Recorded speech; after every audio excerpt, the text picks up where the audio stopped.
Azərbaycan Qida Təhlükəsizliyi Agentliyi tərəfindən Sağlam Məktəbli layihəsi çərçivəsində daha bir ümümtəhsil müəssisəsində maarifləndirmə tədbiri həyata keçirilib.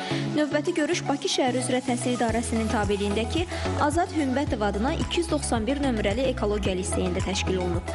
Tədbirdə iştirak edən 150 şagirdə agentliyin fəaliyyət istiqamətləri, eləcə də qida təhlükəsizliyinin təmin olunması və sağlam qidalanmanın vacibliyi barədə məlumatlar verilib. Azərbaycan Respublikası Qida Təhlükəsizliyi Agentliyi tərəfindən Sağlam Məktəbli layihəsi davam etdirilir və bu məqsədlə biz bugün Nərimanov ərazisində yerləşən 291 sayılı məktəbdə olduq və təxminən 150 uşaq arasında 5-6-cı sinifləri təhsil alan uşaqlar arasında qazlı şəkərli içkilərin zərərləri, xüsusilə də uşaq sağlamlığına zərərləri haqqında məlumat verdik, təqdimatlar etdik, bukletlər payladıq və bu layihəni müxtəlif mövzularda digər məktəblərdə də davam etdirəcəyik. Bu gün burada şirəli, qazlı içkilərin sağlığa və sağlıqsız olduğunu öyrəndik. Nə qədər içində şəkər olduğunu öyrəndik. Şəkərli içkilər içdiyimizdə susuzluğumuz və yaxud da ürəyimizin yanması falan heç bir şey keçmir.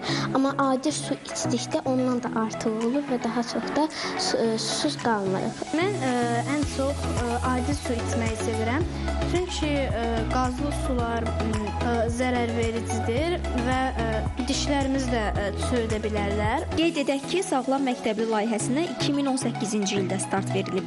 Layihə çərçivəsində hər il ümumtəhsil müəssisələrində şagirdlərlə qida sahəsində müxtəlif mövzularda görüşlər keçirilir.